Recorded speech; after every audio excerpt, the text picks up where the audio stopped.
चलिए दोस्तों बात करते हैं सीखो नई क्वेश्चन के बारे में। इस क्वेश्चन में एग्जामिनर ने कहा है 3 संख्याओं का औसत 40 है। पहली संख्या दूसरी संख्या से दुगनी है और दूसरी संख्या तीसरी संख्या से 3 गुनी है। सबसे बड़ी और सबसे छोटी संख्या के बीच का अंतर बताइए, ये एग्जामिनर ने मुझसे पूछा है। तो चलिए आइए सॉल्व करते हैं। मान लेते हैं कि पहली संख्या मेरे पास में ये है, दूसरी संख्या मेरे पास में ये होगी और तीसरी संख्या मेरे पास में ये होगी। एग्जामिनर ने कहा अगर तीसरी संख्या 1 है तो दूसरी संख्या उससे 3 गुनी होनी चाहिए और जो पहली संख्या दूसरी से कितनी दुगनी होनी चाहिए, यानी कि 6 होगी।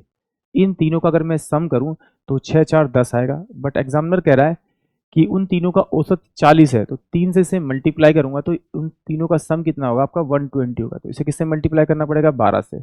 अब एग्जामिनर ने मुझसे पूछा सबसे छोटी और सबसे बड़ी संख्या के बीच का अंतर बताना है। तो सबसे बड़ी तो मेरे पास है 6, सबसे छोटी मेरे पास है, इन दोनों का आप अंतर निकालिए। अंतर कितना आएगा आपका 5। तो इस डिफरेंसेस को मल्टीप्लाई कर दीजिए, आपको आपका आंसर मिल जाएगा, यानी 12 पंजे 60। यानी कि ऑप्शन डी जो होगा वो इस क्वेश्चन के लिए करेक्ट होगा। इस तरह से नहीं करना तो फिर आप इसको इससे मल्टीप्लाई, ये मल्टीप्लाई करेंगे तो ये कितना आएगा 12 6 72। इसको इससे मल्टीप्लाई करेंगे 12 और दोनों का डिफरेंस करेंगे तो डिफरेंस तो मेरे पास में 60 ही आएगा, यानी कि ऑप्शन डी। अब जरा एक बार इसको एक्स के तरीके से भी कर लेते हैं।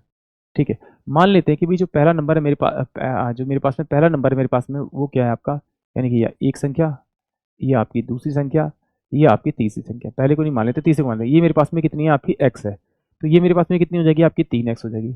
ये इसका कितना हो जाएगा आपका 6x हो जाएगा। मैंने माना कि जो पहला नंबर जो मेरे पास में तीसरे वाले जो नंबर है वो x है, तो इसका 3 गुना होगा, ये इसका 6 गुना होगा। क्योंकि इधर से मांगते थोड़ा सा कॉम्प्लिकेटेड पड़ता, इधर से माना था। इन तीनों का मैंने सम किया तो 6 और 3 9 10x बटे में अगर मैं 3 से डिवाइड करूंगा तो किसके बराबर होना चाहिए, वो 40 के बराबर होना चाहिए। तो ये कितना हो जाएगा आपका, तो ये आपका कितना हो जाएगा आपका इस 10 से, तो ये वाला आमने सामने की वैल्यू कट जाती है, फिर से x इक्वल टू में कितना आ जाएगा, x की वैल्यू मेरे पास में 12 आ गई है। तो यहाँ रखूंगा तो x की वैल्यू यहाँ पे 12 रखूंगा तो 12 6 72 आ जाएगा। ये यहाँ पे 12 3 36 आ जाएगा आपका, और 12 कम 12 आएगा। एग्जामिनर ने मुझे सबसे बड़ी और सबसे छोटी संख्या का डिफरेंस पूछा, तो डिफरेंस करेंगे तो 60 आएगा, यानी कि ऑप्शन जो आएगा वो डी आएगा। आई होप आप सभी को क्वेश्चन समझ में आया होगा।